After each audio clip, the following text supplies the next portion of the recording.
Welcome back students, and now we are going to continue our chapter number 4. Okay, we have already learnt about luster, okay, and transparency. Now our next property is hardness, but I have told you about the tidbit, so concentrate on it. See, lustre वाली property में हमने क्या पढ़ा था?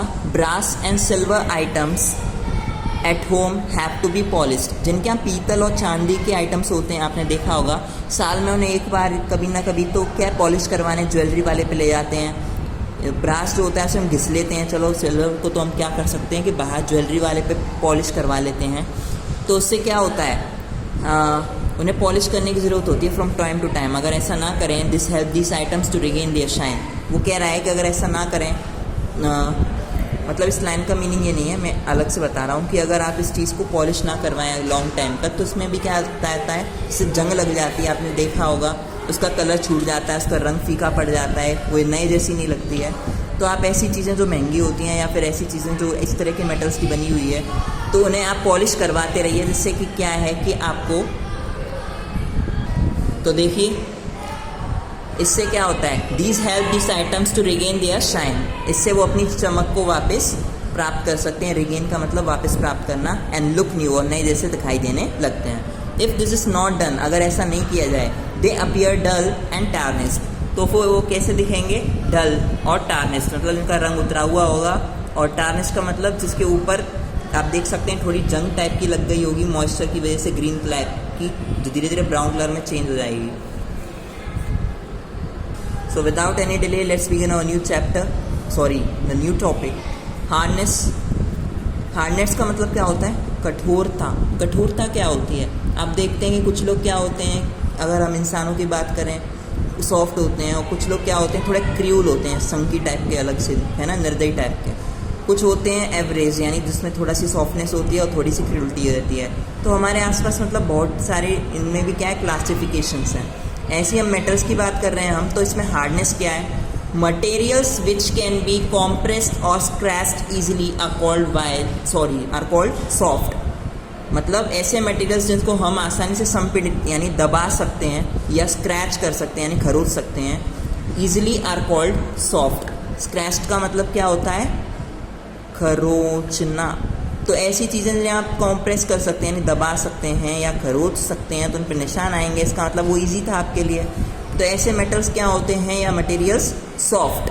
While some other materials which are difficult to compress, जबकि कई दूसरे material जिन्हें हम कॉम्प्रेस नहीं कर पाते हैं या मुश्किल होता है, संपीड़ित नहीं कर पाते, हम दबा नहीं पाते हैं, आर कॉल्ड हार्ड. उन्हें हम बोलते हैं कठोर. तो सॉफ्ट यानी कोमल और हार्ड यानी कठोर चीज़ें.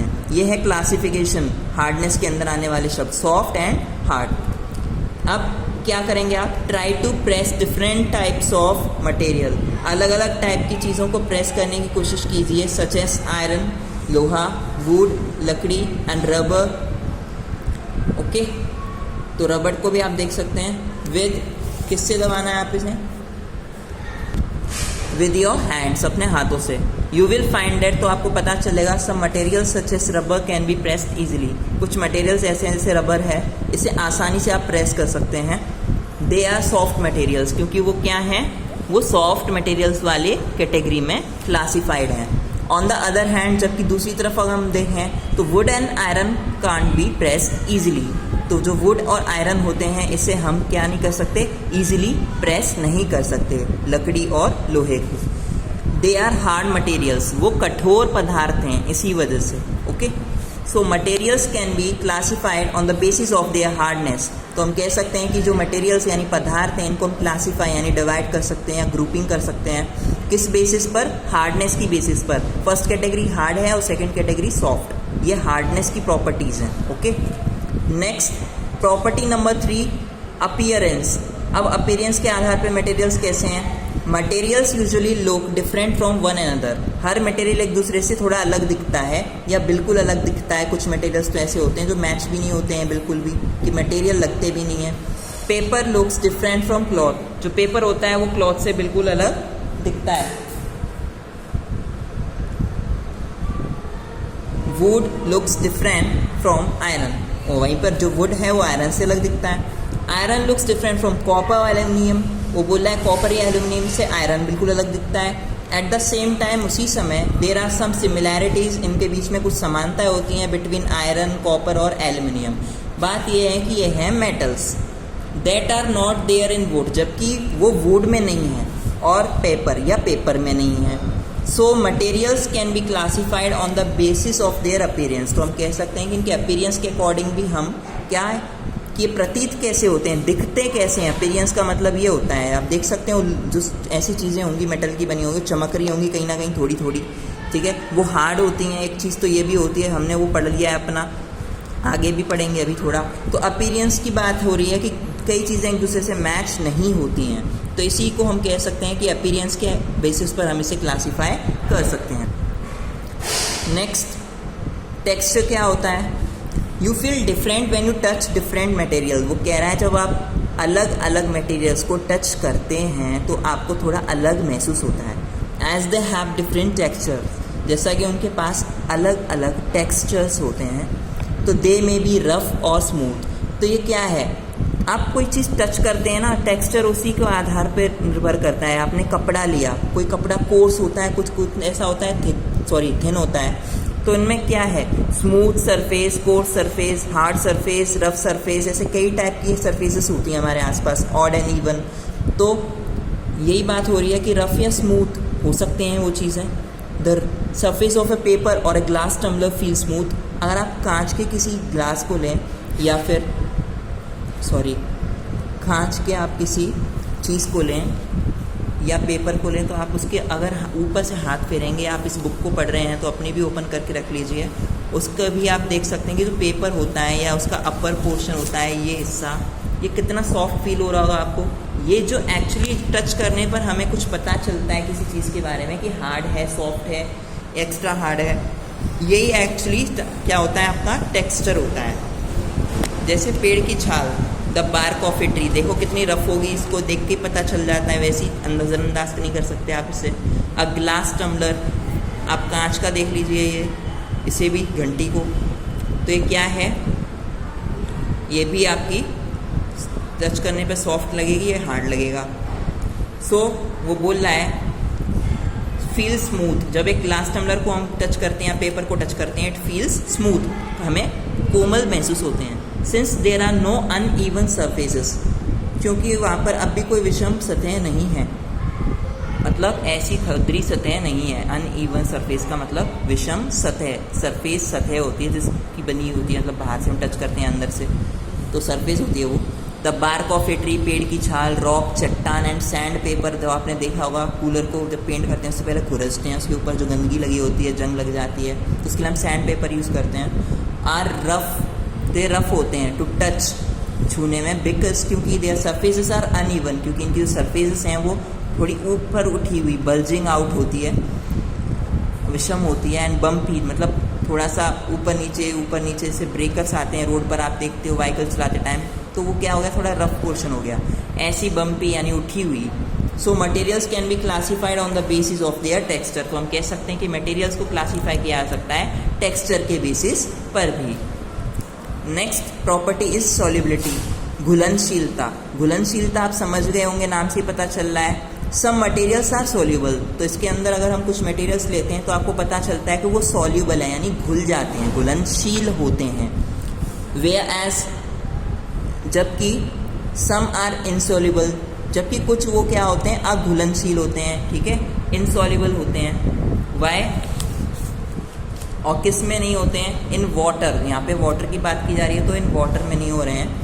For example sugar is soluble in water, आप शुगर ले लो, साल्ट ले लो, स्पाइसेस ले लो, ये वाटर में सॉल्युबल होते हैं, मतलब घुल जाते हैं। वेयर एज, जबकि सैंड इज इनसॉल्युबल, मिट्टी का थोड़ा बहुत आपको रंग जो होता है वो मिल तो जाता है उसे, लेकिन वो मिट्टी घुलती नहीं है, वो उसके बॉटम में जाके सेटल डाउन हो जाती है, because of no space between their molecules.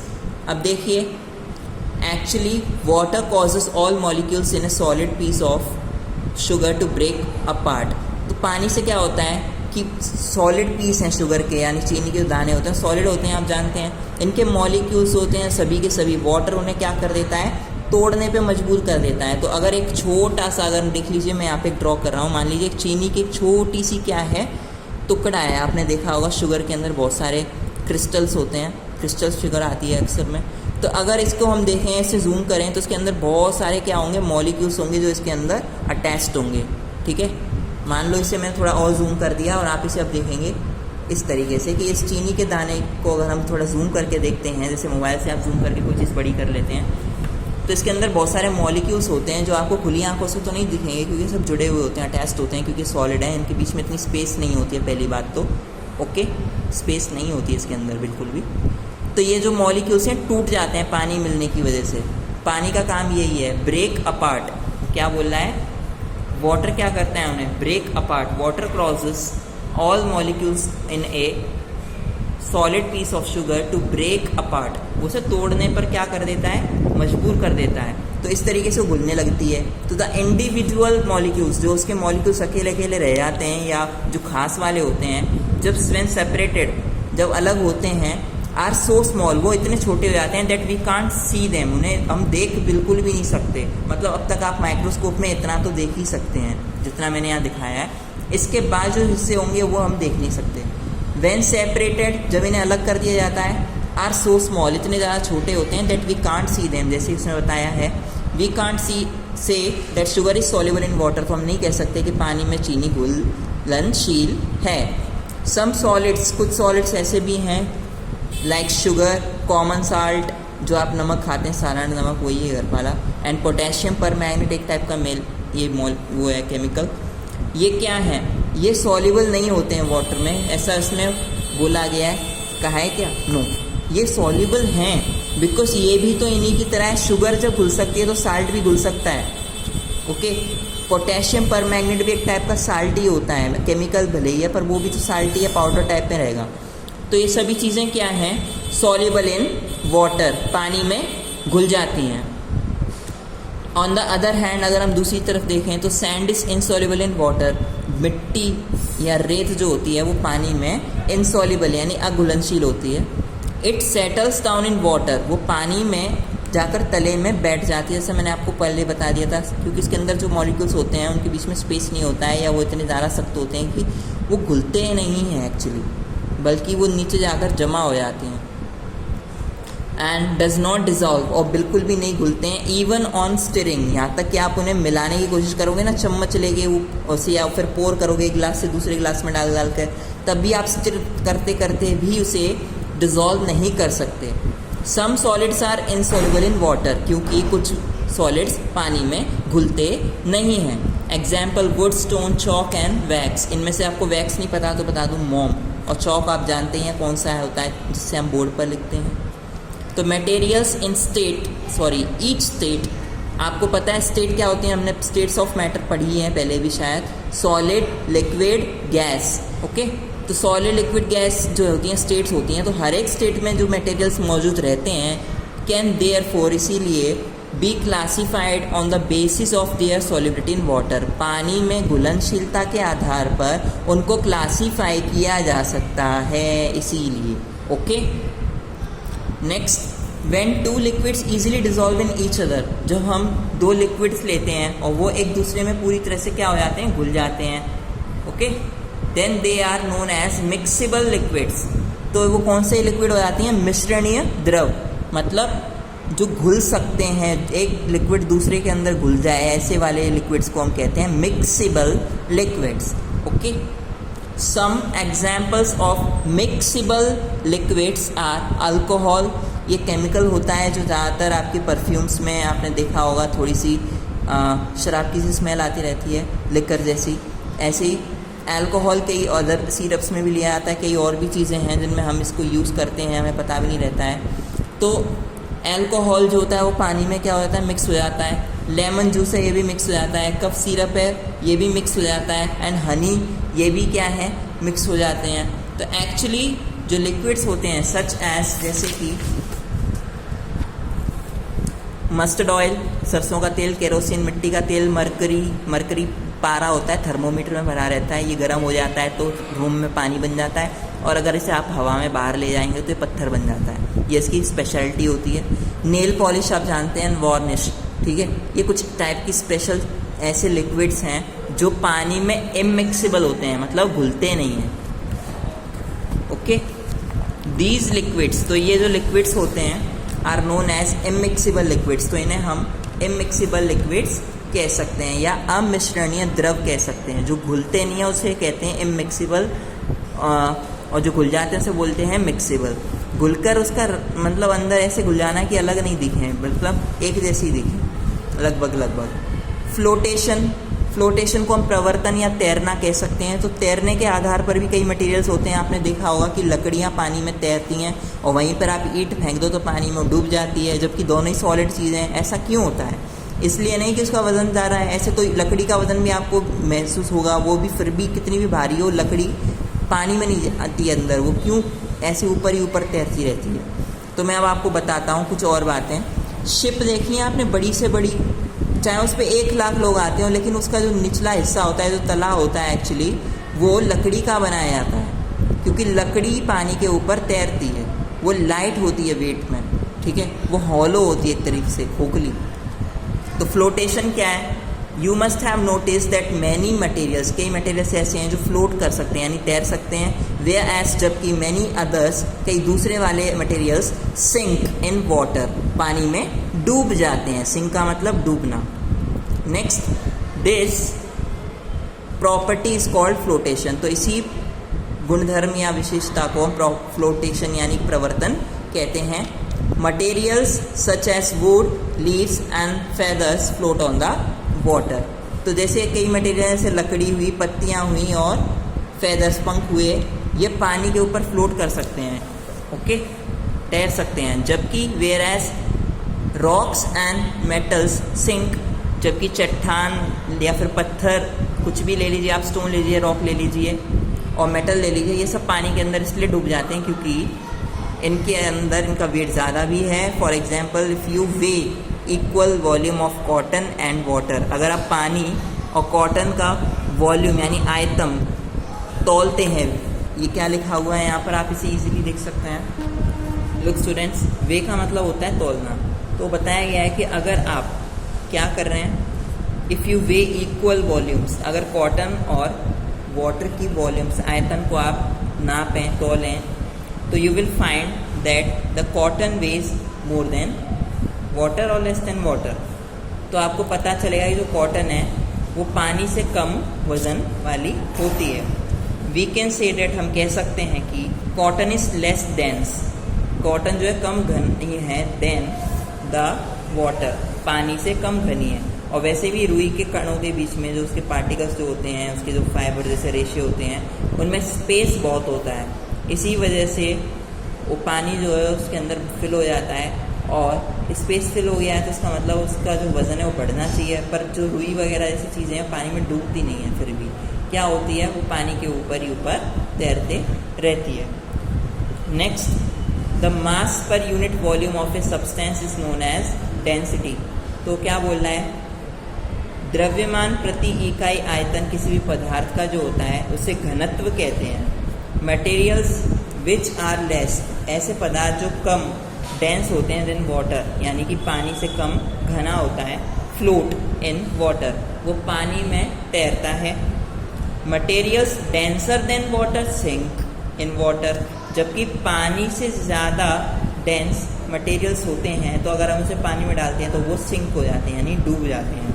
So let us do the following activity to the flotation, to test the flotation of some materials. तो ऐसा किसने बोला है कि कुछ मटेरियल्स की फ्लोटेशन यानी तैराकी चेक करने के लिए हम इसके ऊपर क्या करेंगे, एक एक्टिविटी करेंगे।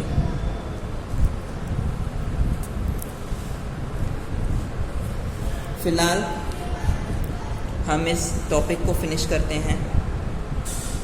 कंडक्टिविटी, कंडक्टिविटी क्या होती है, चालकता, चालकता मीन्स, सो स्टूडेंट्स कंडक्टिविटी यानी चालकता क्या होती है, मटेरियल्स इन ए सॉलिड और लिक्विड, जो मटेरियल्स होते हैं सॉलिड या लिक्विड स्टेट में, अवस्था में, कैन बी गुड और बैड कंडक्टर ऑफ हीट। वो क्या कह रहा है, ये ऊष्मा यानी हीट के क्या होते हैं, गुड या फिर बैड कंडक्टर्स होते हैं, अच्छा, दोनों कैसे हो सकते हैं? कंडक्टिविटी के अंदर हम यही पढ़ेंगे about good conductor of heat और bad conductor of heat. Okay, generally अगर हम साधारण रूप से देखें तो metals are good conductors of heat, तो वो हीट के गुड कंडक्टर्स हैं। आपने देखा है अपनी बाइक या कार या साइकिल को थोड़ी देर के लिए आप धूप में रख दो तो कितनी गर्म हो जाती है।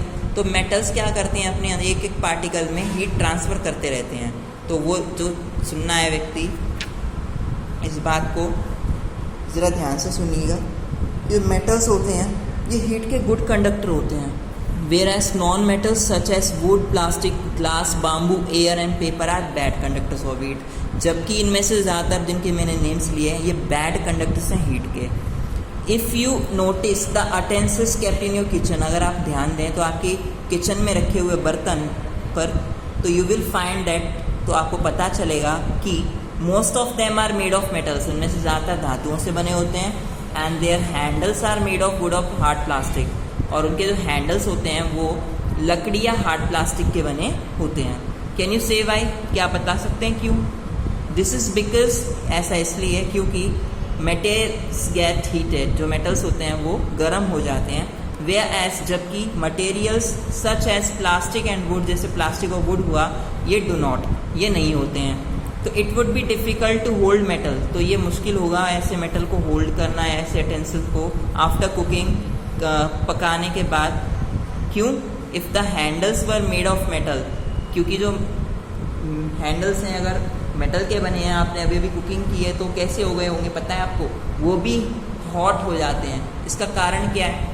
वो हीट को ट्रांसफ़र कर रहे हैं। मतलब अगर आपने देखा हो कभी, मम्मी से पूछना है, अगर आप किचन में नहीं जाते हो, वैसे नहीं जाना चाहिए आपको, फिर भी कह रहा हूँ कि आप कोई चीज़ टच करते हैं तो कभी कभार आपको पता चलता है कि वो गर्म हो गई है। ऐसे कि अगर किचन में मम्मी है ना, किसी बर्तन में कुछ गर्म करने लग गई हैं और उसे चम्मच से चला रही हैं, जैसे सब्जियां होती हैं, कई बार दाल होती हैं, कई बार खीर बनती है, तो उसे चम्मच से हम थोड़ा बहुत चलाते हैं। तो थोड़ी देर तक हमने अगर उसे रख दिया है ऐसे ही, ठीक है, मान लीजिए एक मेरा हाथ जो है मैंने बर्तन रख लिया, एक चम्मच ऐसे लगा के रख दिया, इसे चलाने के बाद ऐसे छोड़ दिए, तो आपको पता चलेगा कि वो ऐसे रखने के थोड़ी देर आप लौटेंगे तो इसमें हीट यहाँ से लेके यहाँ तक ट्रांसफ़र हो जाएगी। भले ये निचला हिस्सा भगोने में है और इतना डूबा हुआ है, मान लीजिए इतना डूबा हुआ है मेरी उंगली तक, फिर भी आपको पता है वो यहाँ तक गर्म हो जाएगी चम्मच। क्यों? क्योंकि ये मेटल जो होते हैं ये गुड कंडक्टर ऑफ हीट होते हैं। हीट को एक किनारे से दूसरे किनारे तक बहुत तेज़ी से पहुंचा देते हैं, क्योंकि इनके अंदर के मॉलिक्यूल्स आपस में काफ़ी क्लोजली पैक्ड होते हैं, यानी जुड़े हुए। समझ रहे हैं आप? Thank you. और नहीं समझे हों तो आप इस चीज़ को अपने मदर से पूछिए, वो आपको इसे क्लियरली बता सकती हैं इस बारे में। नेक्स्ट,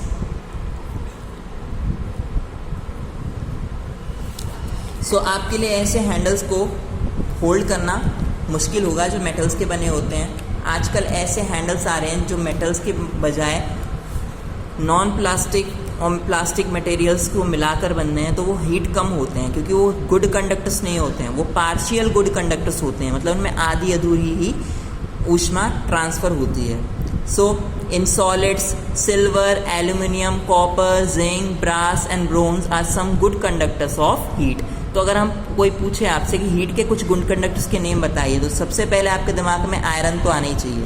ओके, लोहा जो होता है, सॉलिड्स में से सिल्वर ले लिया, चांदी, एल्युमिनियम ले लिया आपने, कॉपर तांबा ले लिया, जिंक ले लिया आपने, ब्रास पीतल ले ली, ब्रोंज ले लिया, कांसा, तो ये सभी गुड कंडक्टर्स ऑफ हीट हैं। Clothes, paper, wool, plastic, thermocol and bamboo are bad conductors of heat, क्योंकि इसके मॉलिक्यूल्स ज़रूर क्लोजली पैक्ड हैं, बट ये हीट को कंडक्ट नहीं करते हैं ज़्यादा, क्योंकि ये एब्जॉर्ब नहीं कर सकते हैं। जब तक थोड़ा बहुत रखें तब तक वो गर्म रहेगी, लेकिन इतना नहीं जितना एक मेटल हो जाता है एक्चुअली। तो ये हैं bad conductors of heat. Bad conductors को आप इंसुलेटर्स भी कह सकते हैं। गुड कंडक्टर को हिंदी में बोलते हैं,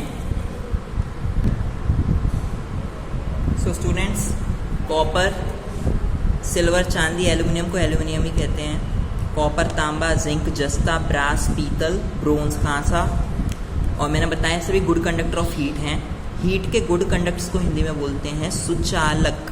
सुचालक गुड कंडक्टर। वहीं पर मैंने इसके नीचे वाले सभी के लिए क्या बताया था, ये सभी thermocol, bamboo, cloth, cotton, paper, ये सभी बैड कंडक्टर ऑफ हीट हैं। कुचालक, कुचालक। अभी सॉलिड्स के केसेस में था, किसके केसेस में था? In solid. अब हम नेक्स्ट टॉपिक पे आगे चल रहे हैं, इन लिक्विड्स। तो देखिए in liquids mercury is a good conductor of heat, जो पारा होता है वो ऊष्मा का सुचालक होता है, वेयर एज जबकि water is a bad conductor of heat, जबकि पानी हीट का बैड कंडक्टर होता है। क्यों? जरा सोचिए, पारा जो है वो कमरे के टेम्परेचर में आते ही पानी बन जाता है, और बाहर रख दो तो ऐसे पत्थर बना दोगे आप, क्योंकि वहाँ पर ऐसे कमरे का टेम्परेचर नहीं मिल रहा है जो इतना बड़ा हुआ है। तो वाटर बैड कंडक्टर क्यों है? क्योंकि अब कमरे में भी पानी रहता है और बाहर भी पानी रहता है। जब तक इसे बहुत ज़्यादा गर्म ना कर दिया जाए तब तक ये भाप नहीं बनता है, और इतना टेम्परेचर नॉर्मली कहीं पे भी नहीं पाया जाता है आसपास, जिसमें इंसान नहीं रह पाए, वहाँ पानी का क्या काम। All gases including air and air are bad conductors of heat. सभी गैसेस, अगर हम गैसेस के केस में देखें तो एयर को अगर हम इंक्लूड करें तो ये सभी बैड कंडक्टर्स ऑफ हीट होते हैं। Materials can therefore be classified, तो इस तरीके से मटेरियल्स को क्लासीफाई कर सकते हैं on the basis of their ability to conduct heat, कि उनकी एबिलिटी, जो हीट कंडक्टिंग एबिलिटी है, उसके अकॉर्डिंग हम उसे क्या कर सकते हैं? क्लासीफाई कर सकते हैं। फिजिकल स्टेट क्या है? ज़्यादातर मटेरियल्स जो भौतिक अवस्था होती है इनकी, can be placed into one of the three groups in a solid, liquid या गैस जैसे ग्रुप्स में हम डिवाइड कर सकते हैं, प्लेस कर सकते हैं। तो what is the difference between these three states? तो इन थ्री स्टेट्स के बीच में डिफरेंस क्या है? तो इन डिफरेंस जो है, it lies in the way they change their shape and volume, कि उनके आकार और आयतन के आधार पर हम देखें तो उनमें क्या होता है? चेंज आता है। इसी को उसका डिफरेंस कहते हैं। जैसे सॉलिड्स का एक डेफिनेट शेप होता है और वॉल्यूम होता है, निश्चित आकार और आयतन। मीन्स आप एक बॉटल देखो, उसका शेप आपको सिलेंड्रिकल लगेगा, तो इसका एक डेफिनेट शेप है। वॉल्यूम जितनी वो जगह घेर रहा है वो भी देखिए, उसके अंदर क्या क्या चीज़ भर सकते हैं वो देखिए। If A pencil is placed on the table, अगर टेबल पे रखी हुई है तो वो क्या हवा बन जाएगी, उड़ जाएगी, जल जाएगी, ऑटोमेटिक कुछ नहीं होगा, तो ये सॉलिड है। और इन अ बॉटल, या एक बॉटल में रखो या एक टेबल पे रखो, वैसी की वैसी दिखती है, तो its shape does not change, तो इसका शेप नहीं बदलता है। Not does the space occupied by it, ना ही उसने जितनी जगह घेरी है वो बदलती है। पॉइंट नंबर 2 सॉलिड के लिए समझ गए, इसका डेफिनेट शेप और वॉल्यूम होता है, एक निश्चित आकार और आयतन। Liquids have no definite shape but have a definite volume, इनका डेफिनेट शेप नहीं होता। अगर आप फैला दो अगर पानी को या किसी भी चीज़ में भर दो तो उसी का शेप लेता है, क्योंकि पानी का अपना शेप नहीं होता है। कभी बताया आपको किसी ने पानी का शेप होता है? हाँ होता है, जिसमें भर दोगे उसी जैसा होता है। पानी का कलर क्या होता है? नो कलर, वो बिल्कुल ट्रांसपेरेंट होता है, आर पार दिखने लायक। बट अगर आप उसे किसी गंदगी चीज़ में मिला देते हो तो वो उसका कलर अपने आप में घोल लेता है। अगर वो मिक्सिबल है, जैसा अभी थोड़ी देर पहले हमने पढ़ा था, घुलने लायक, और इमिक्सिबल जो घुलता नहीं है। तो इनमें डेफिनेट वॉल्यूम होती है पर डेफिनेट शेप नहीं होता। If you pour milk from a jug, अगर आप एक जग से दूध को पोर कर रहे हैं, डाल रहे हैं इनटू ए टम्बलर, एक घंटी में या ग्लास में, it causes the milk to take the shape of the tumbler, जिससे दूध क्या है उसी गोल, अगर ग्लास होगा तो गोल शेप ले लेगा। अगर चौकोर ग्लास आता है, कई बार आपने देखा हो, कुछ स्पेशली आते हैं अलग टाइप के, उसकी शेप ले लेगा। तो जैसे में डालते हैं वैसा शेप लेने वाला है, इसलिए उसका कोई डेफिनेट शेप नहीं है, पर वॉल्यूम है, जगह तो घेरता है ना। बट इट्स अमाउंट और वॉल्यूम डज नॉट चेंज, तो उसकी अमाउंट या वॉल्यूम चेंज नहीं होती जब तक आप उसे एक सर्टेन कंडीशन ना दे दें। मतलब मान लो आपने कुछ पानी का ग्लास लिया है या किसी चीज़ में पानी भर लिया है, उसे आप गर्म कर रहे हो तो उसका कुछ हिस्सा भाप बन के उड़ जाता है, अगर आप उसे ढक के ना गर्म करें तो, ठीक है। ढक के भी करते हैं तब भी कुछ हिस्सा उसका आसमान में वेपर बन के उड़ जाता है। तो इसीलिए हम कह सकते हैं कि उसका शेप जो होता है वो नहीं है, पर उसका एक वॉल्यूम है, अगर नॉर्मल कंडीशंस पे है, गर्म ना करें, ठंडा ना करें। गैसेस नंबर 3, इस कंडीशन में क्या है? Gases have no definite shape, इनका कोई शेप डेफिनेट नहीं है या वॉल्यूम डेफिनेट नहीं है। If you pump the air into A football, अगर आप एक फुटबॉल में एयर पंप करें तो द एयर फिल्स द फुटबॉल, तो जो एयर है फुटबॉल में भर जाती है एंड टेक्स इट्स शेप, उसकी क्या ले लेती है? शेप ले लेती है। बट इट्स वॉल्यूम चेंजेस, लेकिन इसका वॉल्यूम क्या हो जाता है? बदल जाता है। क्यों? सोचिए, ग्लास में पानी भर रहे हैं, क्या पानी उस ग्लास की शेप और जितनी क्वांटिटी है उससे ज़्यादा आ जाएगा, उसमें हाइट से ज़्यादा आ जाएगा उस ग्लास की? नो। पर इस बॉल के अंदर आप भरते जाएँ, आप बबल गम चबाते हैं, उसके बाद एक बबल बनाते हैं, उससे अपने फूंक मार मार के ब्लो करते हैं, जैसे बलून ब्लो करते हैं आप। तो इन सभी में क्या होता है कि आप अमाउंट जितनी एयर की देते हैं उसके अकॉर्डिंग जहाँ तक वो कैपेसिटी होती है उसकी उतना फूल जाता है। तो इसमें शेप चेंज हो गया, तो जगह उसमें ज़्यादा आ रही है, तो इसकी वॉल्यूम भी चेंज हो रहा है इसी वजह से। इसका शेप तो होता ही नहीं है गैस का, क्योंकि उसके मॉलिक्यूल पास में नहीं होते हैं। तो it takes up less space, ये कम जगह लेता है इन द फुटबॉल में। Then it did outside the football, उस जगह से कम जो फुटबॉल के अंदर के बजाय बाहर हो। क्यों बाहर? आप कितनी भी, मान लो आप एक सिलेंडर है गैस का, अगर वो लीकेज है तो वो जब तक खुलता, मान लो लीक है, तो अगर बाहर रखा है तो पूरा फूलते फूलते फैल जाएगा जितनी जगह मिलेगी, क्योंकि गैस दूर दूर जाती है। तो यही बात होती है इन तीनों में डिफरेंस। सॉलिड का एक डेफिनेट शेप है, डेफिनेट वॉल्यूम है। लिक्विड का नो डेफिनेट शेप पर डेफिनेट वॉल्यूम है। गैसेस का ना डेफिनेट शेप है ना वॉल्यूम है। Okay, so the chapter is finished. Please keep reading the chapter at your home, all the previous chapters too, and keep learning the question answers and book exercises for upcoming tests and exams. Also keep your notebooks complete. Okay, thank you once again. और एक खास चीज़, bad conductor को insulator भी कहा जाता है, कुछ चालक। ओके, तो कन्फ्यूजन मत लीजिएगा। एक खास चीज़ इस टिडबिट में दी गई है, the smell of a burning incense stick. Incense stick होती है अगरबत्ती, अगर इसकी जलती हुई अगरबत्ती की स्मेल आप देखें, इट स्प्रेड्स फास्ट, वो तेज़ी से फैल जाती है। बिकॉज क्योंकि द पार्टिकल्स ऑफ गैस के पार्टिकल जो होते हैं मूव क्विकली, मैंने बताया था अभी, वो बहुत तेज़ी से चलते हैं, and spread out in the entire available space, जो जितनी भी स्पेस से मिलती है उतनी में वो फैल जाता है। तो पता है जिन घरों में सिलेंडर लीक हो जाते हैं तो उनमें आग लगने का डर लगता है, तो क्या कहते हैं कि घर के दरवाजे खिड़की सब खोल दो, क्योंकि गैस जो होती है वो दूर दूर तक फैलना पसंद करती है।